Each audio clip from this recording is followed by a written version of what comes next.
చాలా కాలం క్రితం ఒక రాజ్యంలో రాము మరియు శ్యాము అనే ఇద్దరు ప్రాణ స్నేహితులు ఉండేవారు. రాము కొంచెం బొద్దుగా, ఎప్పుడూ చిరాకుగా ఉండేవాడు. శ్యాము మాత్రం సన్నగా, ఉత్సాహంగా మరియు చాలా తెలివైనవాడు. వారికి కుటుంబం లేదు, ఒకరికొకరే కుటుంబం. వారి ఇళ్ళు ఎదురెదురుగానే ఉండేవి. వారు ఎప్పుడూ ఏదో ఒక చిన్న విషయంపై గొడవ పడుతూనే ఉండేవారు. ఏ రాము, నువ్వు మళ్ళీ మా ఇంటి ముందు నీళ్లు పోసి గలీజు చేశావు. నేను నా ఇల్లు శుభ్రం చేసుకుంటున్నాను. రోడ్డు మీ ఇంటి వైపు వాలుగా ఉంటే అది నా తప్పు కాదు. అబద్ధాలు చెప్పకు రాము, నన్ను ఇబ్బంది పెట్టడానికే నువ్విలా చేస్తావని నాకు తెలుసు.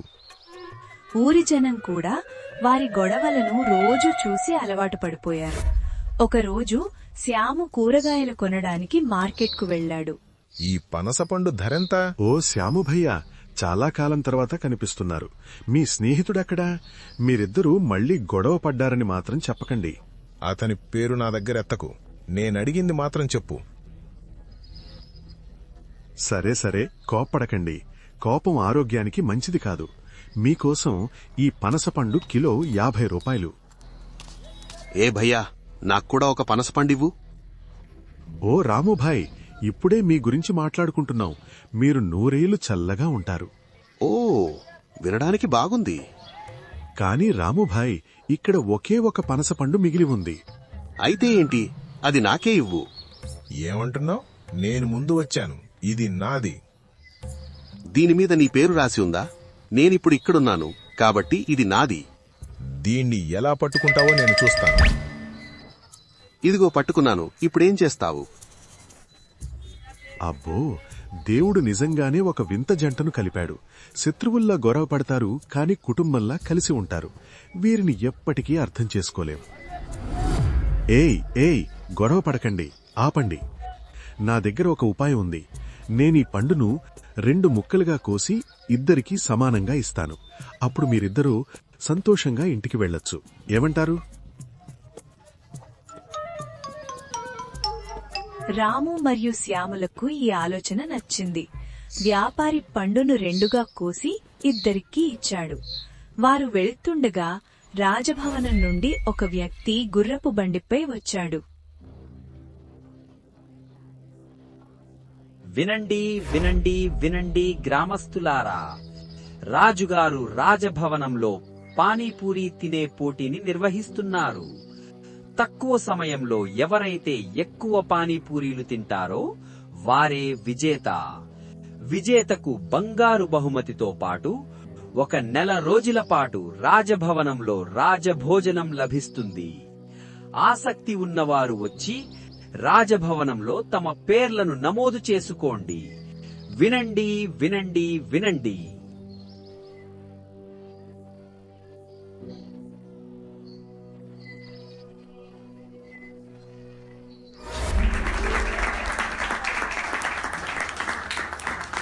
వావ్, పానీపూరి పోటీనా?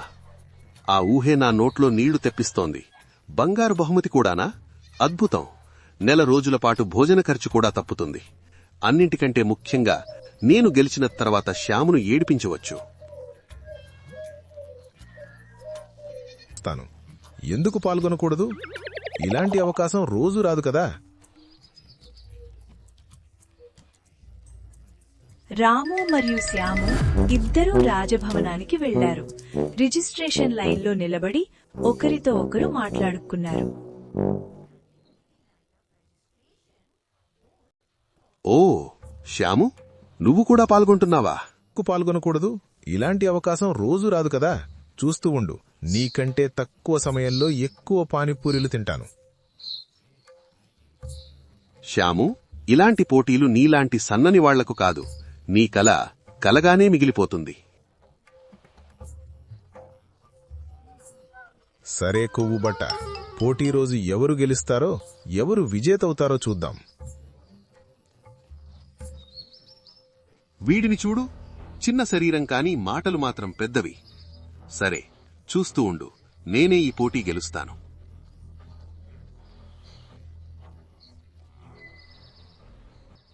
శ్యాము రామును ఓడించడానికి ఒక ప్లాన్ వేయడం మొదలుపెట్టాడు. ఆ లావుపాటి రాము గెలిచే అవకాశం ఉంది. తినడం ఒక్కటే అతనికొచ్చిన పని. అతను గెలిస్తే నన్ను ఏడిపిస్తూనే ఉంటాడు. అది జరగనివ్వకూడదు. నాకొక తెలివైన ప్లాన్ కావాలి. మరుసటి రోజు శ్యాము తన తెలివితేటలతో ఒక ఉపాయం ఆలోచించాడు. అతను మార్కెట్కు వెళ్లి ఒక సోడా బాటిల్ కొన్నాడు. అందులో కడుపు త్వరగా నిండిపోయేలా చేసే ఒక మందును కలిపాడు. దానిని తీసుకుని పాట పాడుకుంటూ రాము ఇంటి ముందు నుండి వెళ్లాడు. శ్యాము ఎందుకింత సంతోషంగా ఉన్నాడు? ఏదో ఉంది, నేను వెళ్లి చూడాలి. రాము మెల్లగా శ్యాము ఇంటి కిటికీ నుండి చూశాడు. లోపల శ్యాము తనలో తాను మాట్లాడుకుంటున్నాడు. అవును, గెలవడానికి నాకు సరైన ఉపాయం దొరికింది. పోటీకి ముందు ఈ సోడాను తాగుతాను. ఇది నా ఆకలిని పెంచుతుంది. రాము ఓడిపోవటం చూడటం చాలా సరదాగా ఉంటుంది.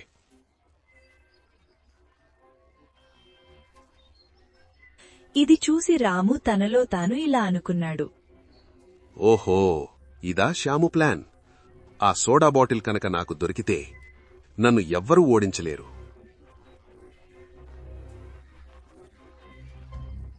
పాపం రాముకు తెలియదు, వాడు నా తెలివైన వలలో చిక్కుకున్నాడని. రేపటి కోసం వేచి చూడాలి.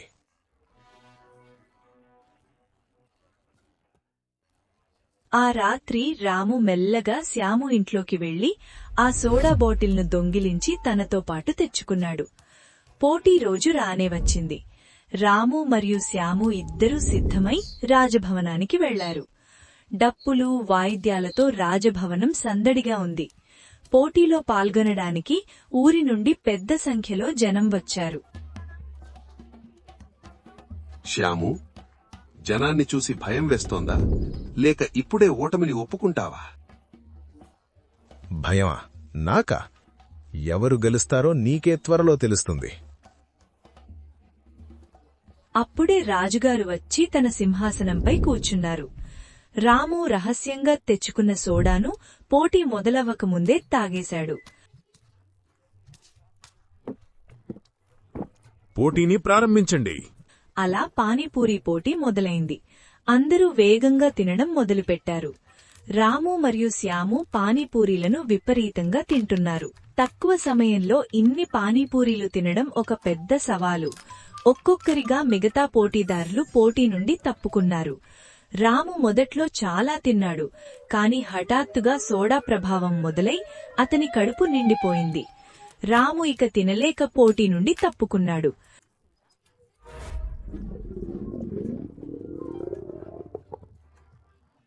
ఏమైంది? నేను సోడా తాగాను కదా, ఎందుకు నా కడుపు ఇంత త్వరగా నిండిపోయింది? ఈలోపు శ్యాము మాత్రం చివరి వరకు తింటూనే ఉన్నాడు. అందరికంటే ఎక్కువ పానీపూరీలు తిన్నాడు. శ్యాము పోటీ గెలిచి సంతోషంగా ఉన్నాడు. రాజు శ్యాముకు బంగారు బహుమతిని ఇచ్చాడు. పానీపూరి మహాపోటీ విజేత శ్యాము. అందరూ చప్పట్లు కొట్టారు. అప్పుడే వెనుక నుండి ఒక స్వరం వినిపించింది. ఆగండి మహారాజా, ఇక్కడ ఏదో మోసం జరిగింది. శ్యాము కావాలని. ఏమైంది రాము? నిర్భయంగా చెప్పు.